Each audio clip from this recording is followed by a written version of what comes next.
Hey, what's up? This is me, JDS4696, and today I'm going to be giving a film review for Straight Outta Compton. And this is a film based on the hip hop group N.W.A from the late 80s. And they were like a pioneer, like rap group that, they came out in the 80s basically, or whatever. And this film is like a biography about them. So you have like Dr. Dre, you have Ice Cube, you have Eazy-E. I know those are the ones I'm real familiar with, that made up the group of N.W.A were the original members as well, Now I thought this is a good film, Like at times I think what kind of made it like drag when it got kind of like halfway to and like towards the end was the idea that it was I actually I really knew these people, like these musicians, I'm very familiar with these artists. It's mainly like Dr. Dre and Ice Cube. I'm kind of familiar with Eazy-E too, but I definitely know those two, Dr. Dre and Ice Cube.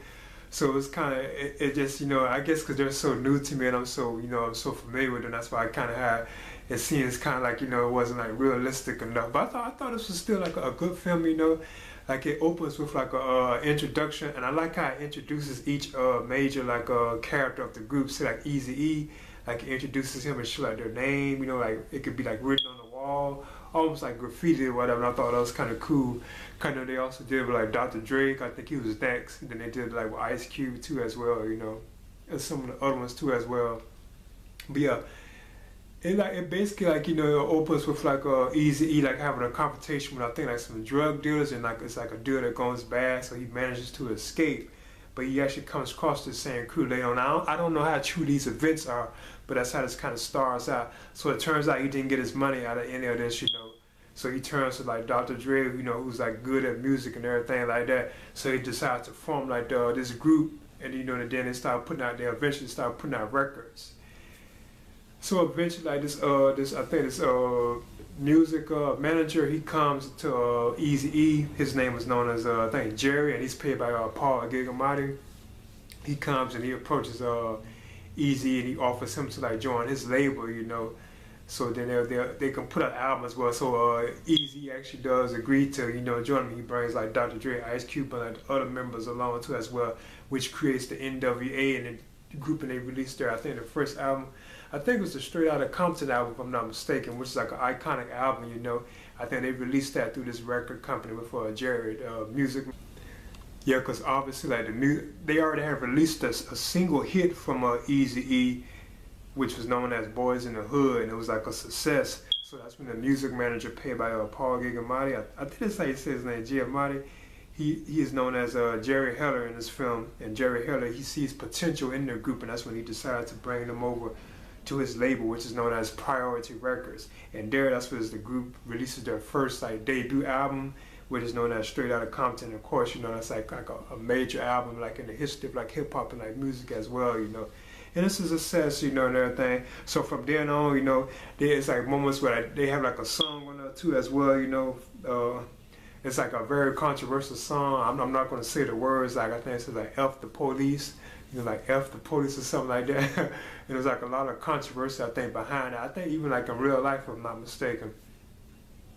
So that's what those kind of things is what kind of brings the group down and kind of splits them up. Even Ice Cube himself eventually leaves, and decided to create his own albums, whatever, but no longer with them, And then even Dr. Dre at one point, he even leaves, like, like prior to record, even like N.W.A, and he joins Death Row Records, you actually get to see him meet like Suge Knight and all them like that, like Tupac, even Snoop Dogg. Now when it got to those points, to me it kind of seemed like it was kind of like too much, like they could have left that for like other films, because obviously, they'll eventually do like biographies on like Tupac or like Snoop Dogg, eventually like that. I wouldn't be surprised if they ever did like solo films about them, so they could actually save all that. Plus, there's like certain things like timeline, like time frames, that don't compute. That I know I would be familiar because I know when this particular song was released. There's a point in the film where like the Tupac character is he's rapping like Hail Mary, but Hail Mary wasn't like Eazy-E wasn't even been around because Hail Mary was on the Machiavelli album, which is released even after Tupac died. That was his first post-mortem album after he had died.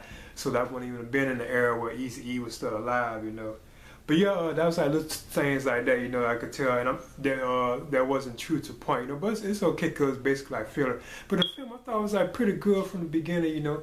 It shows like the introduction, you know, of like N.W.A, how they joined the record label, and they put out their Straight Outta Compton album, which is kind of, it was like a hit, but at the same time it was like very controversial. So that's what caused the group to be disbanded and start falling apart and stuff like that, you know.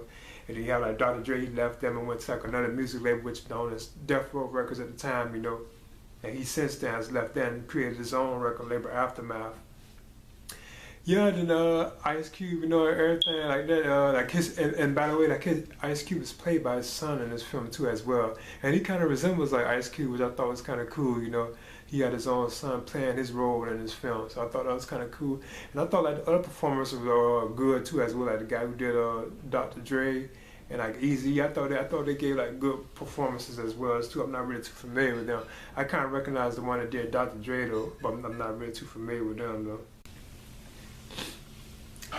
But yeah, O'Shea Jackson Jr. as Ice Cube, I thought he was kind of cool, kind of like, kind of funny too.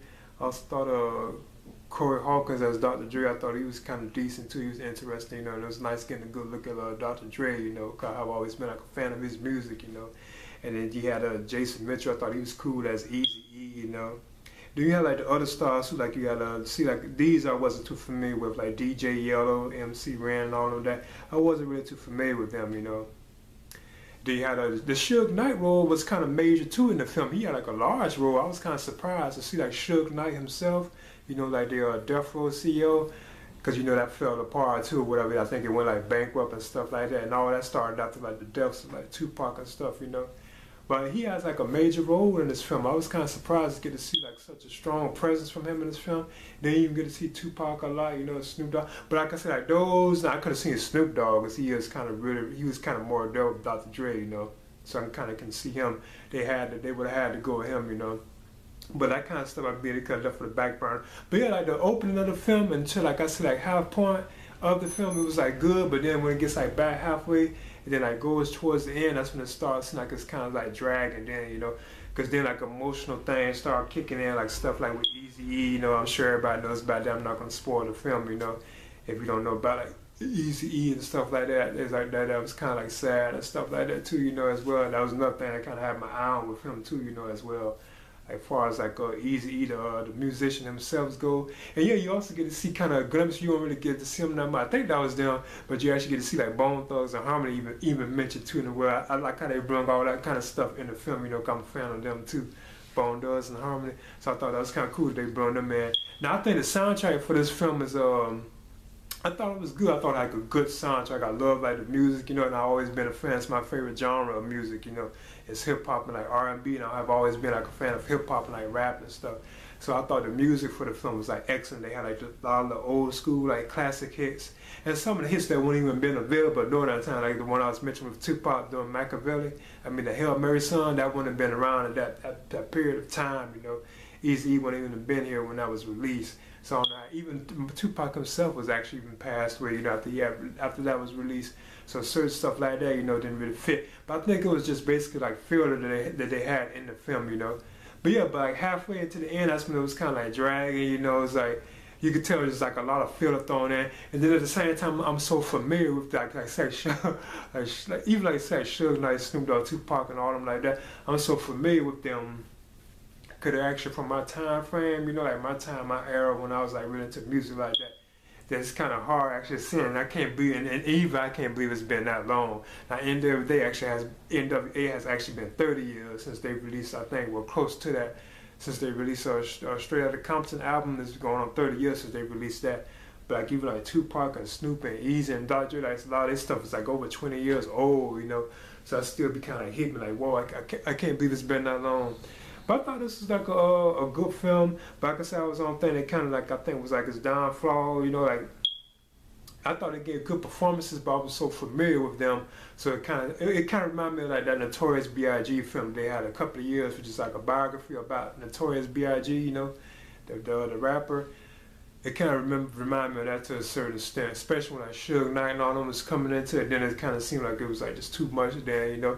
Plus it started kind of to drag, and it's like it seemed like it wasn't really no point for the film to even to go on. You know, they should just ended it. Yeah, I also feel like it was too long, but I liked the idea that it was long because you know there's like a biography about N.W.A. So I kind of like the length of the film basically itself. But that was another thing I had with it too. I feel like it was too long.